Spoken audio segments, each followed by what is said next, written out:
Hello, everyone, and welcome back to another episode of Mike and Chet's Tennis Podcast. I'm Chet, and I'm joined by, Mike, and together we're Chet and Mike. It's or Tennis Mike and Podcast. Chet. Yeah, or Mike and Chet. Mike and Chet's Tennis Podcast. I put the elder first, right? Because you have seniority. So I put you first, Mike and I Chet. The appreciate father comes before the son, I right? appreciate that. That's right. Yeah. So how are you feeling today? You look like, you look like, you got all the buttons open on your Lacoste. Yeah, because I'm ready for action. You're ready for action. You look Yep, like, you're ready to go. I'm ready. You're old school Agassi with, all the buttons undone or, Yeah.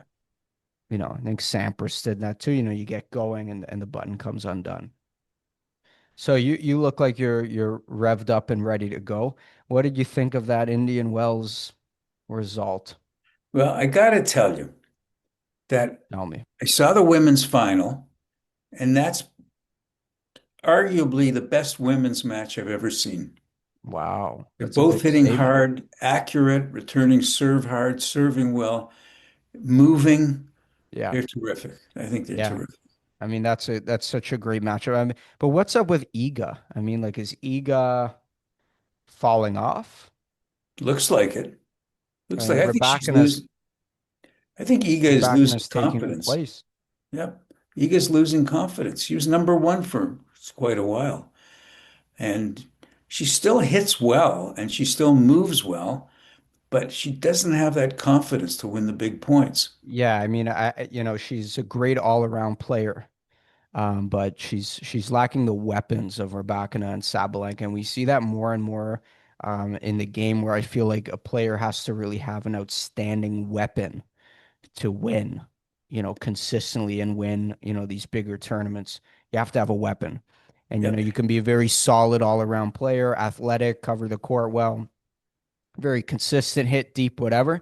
But if you don't have an outstanding um, aggressive weapon in a forehand, in whatever, in a backhand cross court, in a whatever ability to step in and finish the point, serve. If you don't have those weapons, something that really stands out, you can't win. At least you can't win these big tournaments. And they're both hitting hard on both sides. They're both playing to win. The difference that I see is Sabalenka is even more aggressive than Rybakina. Rybakina is very Yeah, smooth though. She right. looks like she's effortlessly hitting it S- very hard. And Sabalenka steps in on the ball. I mean, you really see it on her forehand. Every single chance she gets, she's up on that ball, taking it on the rise, stepping in through her shots. And you like to use her, I know, as an example for your students in teaching that rotation and that forehand shot where you're bringing that right foot forward as a result of the rotation and the hip drive going into the shot. I mean, she does that textbook. And that's why her forehand is such a huge weapon. Um, and Yep. Rebecca, same thing, maybe to a lesser degree, but what gave her the edge in that match over Sabalenka? And as of late, the Australian Open, same result. I mean, what gives Rebecca that edge about her game? Well, Rybakina, first of all, she serves really well. I thought Right, Sabalenka served well in that match, but I think generally, I love the serve of Rybakina. right, And she just looks like she's a smoother player. And I always like smooth over somebody that's kind of aggressive. It's like Ali over Fraser in boxing. right, right, Ali is just so smooth, and Fraser was really driving it all the time. Very right. aggressive all the Or time. like Nadal versus Federer, same kind of thing. Same kind of thing. Federer is Exactly. smooth and Nadal was aggressive, Yep. Same choppy, thing. choppy Both almost in really his good. Both aggressiveness. really good. But I'd like to see more of that. And generally I like watching men much more than women just because they're superior players. No fault of the women. right, But this is one women's match which I would watch the next one. Yeah, it's So almost getting competitive. and I was talking to people coming into the tournament. I was talking about how I'm actually more excited to see how the what the women's results are because, we've seen for so long Alcaraz center, Alcaraz center, Alcaraz center. Now the women are mixing it up a little bit more, and it's actually a more exciting game to me as of late. But I think it's going to be like Everett and Navratilova, where they're very competitive against each other. And these are the two big ones now, Rybakina and But Sabalenka. it's still, like in that game, Coco can step up. Pagula could come in and cause an upset. Iga, you still can't count out.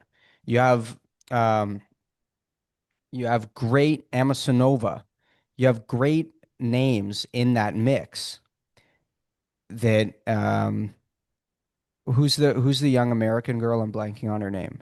A man Amisanova, but isn't there Anamasova.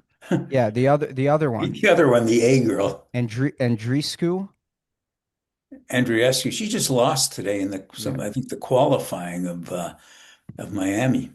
not Bianca. Oh, you mean Andreeva? I'm Andreeva. gonna know as soon as I see. Yeah, yeah, yeah.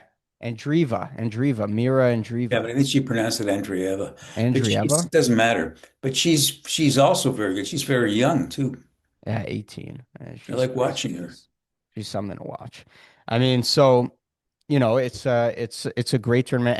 And speaking of Miami Open, I mean, it was just last year. It seems like, it's funny because we have the podcast now. We can see kind of, what we were doing. It's been about a year of us doing these podcasts, and we were talking about Jakub Mensik upsetting Novak Djokovic this time in the Miami Open, Yeah. which is Now funny he to just doesn't do it now. I guess they're used to his game. Yeah. yeah, yeah, So, women's prediction for Miami. right. I'm going to Okay. predict both of them still in the finals. Wow. And, I still have to go with Rybakina. Right. I think Okay. could go either way, but I like Rybakina. I mean, I think, if I had to give a prediction, I'd go Rabakina as well. Yeah. I feel With like that's the it's basically a toss-up with just a slightly edge to her just because I like her style. Now, right. if you couldn't pick those two, who's a dark horse? A dark horse for me would be Anna Samova. I think her time's coming. I mean, she's still developing. Every time we see her come out on the court, it's like she's added a new piece to her game. Again, you talk about a young prospect. She's only 24 years old. And, I think we see young phenoms coming up, and it's only you know, really as of late where you see such dominance, from a younger player. Usually you see a little bit and then, they gradually get better and better. But I think we've been a little bit spoiled in that you're starting to count out these players who are only like who are 23, 24, 25, and they're still getting better. So for me, Anna Samova would definitely be the dark horse What in about the Coco? Miami Does she Open. have a chance now, or is she basically finished for I the mean, pros? Coco always has a chance if she can piece it together. I mean, the serve is the big thing for Coco if she can figure out how she's going to fix that. I don't know if she's capable of fixing it. Seems like it's more of a psychological That's thing. a mental thing now. Um, I don't know what's going on with her, but again, we're so spoiled. Coco is someone we saw at 18 years old coming out and playing such dominant tennis. Coco Gauff is only 22 years old, and she's still got so much time to figure it out. Um, so hopefully, Brad Gilbert can coach her along Is he and still coaching her though? oh, I did think she he's break? out. That's right. Did she He's break up out. with him? Yeah, he's Split, out. right? They split. Yeah. Yeah, no, it's interesting how and to me, like I don't know the reason why that was the case. Um, but I don't know. I think it's kind of premature. I like a player to stick with their coach for a long period of time because it takes a while. It It's takes a not the while. it's not the coach's fault. I mean, they always Right, blame the coach, and um, and that's the difference. Like with pro sports and college sports, they stick with the coach. right. Pro sports, not doing teams not doing well for one season. Sometimes they just can them because of that. My dark horse would be Vicky Mboko, playing great tennis. Her attitude is great. She never gives up, and she's got the guns. I mean, she's shown she could do it. Right. So I still like those top two, but my third would be Vicky Mboko. Yeah, I mean, to me, there's just too many ladies above her in this tournament.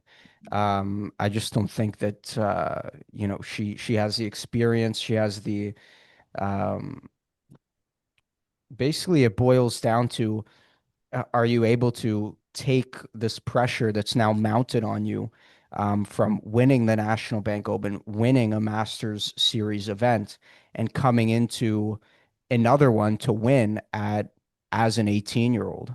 I don't know if you're able to do that. It would take an extremely, extremely, mature mindset. I don't know. She I don't does. I'll know. tell you one thing about her, though. I don't think she has that Canadian mentality. I don't think she does that. I mean, you can say, yeah, she's not ready, et cetera, et cetera. But I don't, I think she thinks she can win. Right. I would attribute that just to age. I think you need some more experience. I I think, think, what is you she know, now? 19? m- n- I She's not 18 or 18 19, but anymore. regardless, Yeah. she needs some more time. I think it's going to be a while before we see her win another Masters level tournament. Because think about it, if she wins another Masters, now what's next? Is a Grand Slam. I don't think she's anywhere close to contending for a Grand Slam. I mean, I'd love to be proven wrong, but I just, these things take time. Well, she's up there, but I think it's still those two. I don't think anybody can touch those two now. Right. Pagula, possibly. Yeah, I mean, Pagula is still a great player. She can possibly win it, but I think more along the lines of, like I said, Anna Samova, Sabalenka, Coco is still in it. Iga could still win it. Rybakina could win it. Svitolina, there's too many people above Vicky Mboko to be contenders for me. So that's where I say Anna Samova is my dark horse. To win it, I say Rybakina and lock in your picks. Rybakina to win. Vicky Mboko is my dark horse. Okay, and the men's. Now, I Interesting. want to I want to cover take a step back. What did we see in Indian Wells there, and what did you walk away from that tournament thinking about, what we saw and, the shape of the tour after, a very, very interesting and, in my opinion, refreshing draw and result. Yeah. Well, um, Medvedev played unbelievable against Alcaraz, but Medvedev, Alcaraz, yeah, Medvedev, that's how you say it. that's But how you say it in Alcaraz, Russian. yeah, I speak Russian now. Oh, Alcaraz made a lot of errors on his forehand. yeah. He wasn't at the top of his game, but you can't take it away from Medvedev. He's hitting so deep and so hard, and he's serving well and returning well. I don't know why those guys like Alcaraz, Medvedev stands so far back. And I remember when Alcaraz, I think it was Alcaraz, took him apart in another tournament, a few tournaments back, by just angling the serve off to the side. He plays too far back. And if you can just angle it a little bit shorter, he can't get to them. He's too far back, can't cut off the angle. But it seems to be successful for him. Yeah, I think Medvedev can move. That's the thing. He can, he He can. can look awkward, but he can get there. He's got a lot of tricks up his sleeve. He's got kind of an awkward kind of style. Obviously, they call him the octopus, right? For a Mhm. reason, because he's he's all over the Plays place. like an He's octopus. Yeah, he's got whatever. He's got his tentacles, and he can reach a ball and put an extraordinary level of spin um on the ball. And, with that performance, I just see the shape of the tour changing. You start to see a little chink in the armor there of He's Sinner and up there. Alcaraz. And You don't know, forget, he's Medvedev looks like an old man, but he's only 30. right. He's not Yeah. that I old. mean, whether he can sustain this level, that's yet to be seen. I have hopes.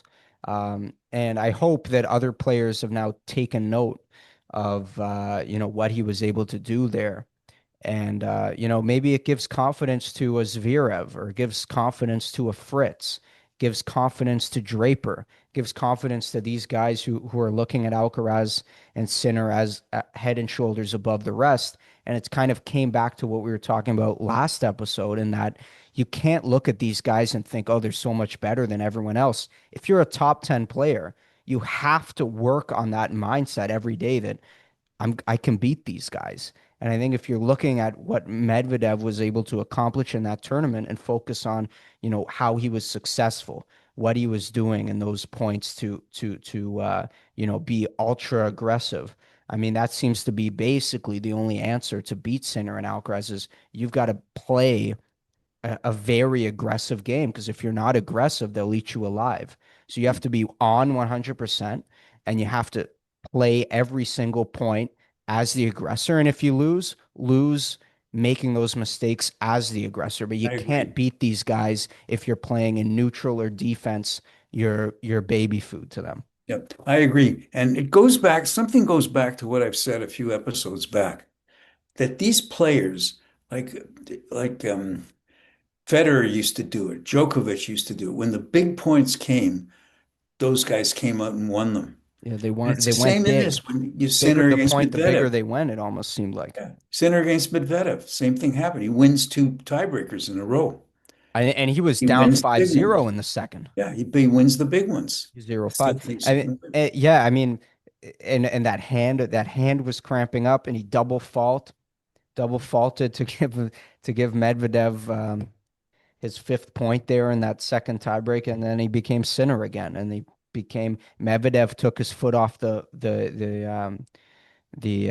accelerator, Yeah. and and he lost control there. So that's Anyways, that's another lesson in there. He was the aggressor. He was playing well. He could have pushed it to a third set, but you cannot let up against Sinner and Alcaraz because as soon as you let up, they will take advantage. and great to see. I love to see another guy coming in, so it's not always Alcaraz and Oh, Sinner. love it! It's so refreshing. When Medvedev's on, he's a really good player.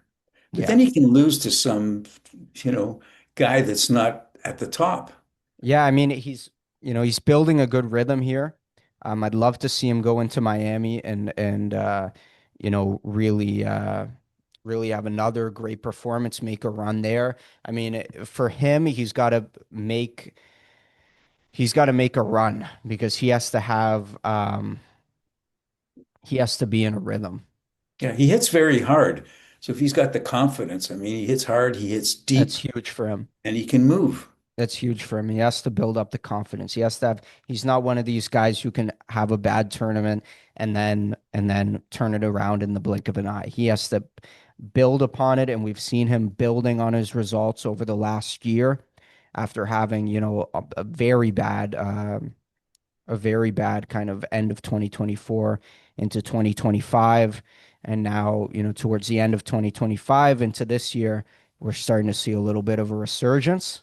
So he's definitely one of the most entertaining players on the tour, probably the most entertaining player now that Kyrgios is, basically Yeah. quasi-retired. Who's so who are your picks then for Miami in the men's? My picks for Miami,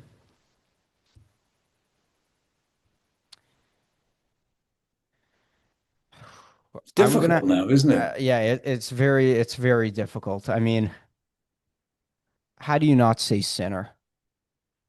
I don't know. I'd love to. I haven't. I don't really see a way that Sinner is not gonna win it.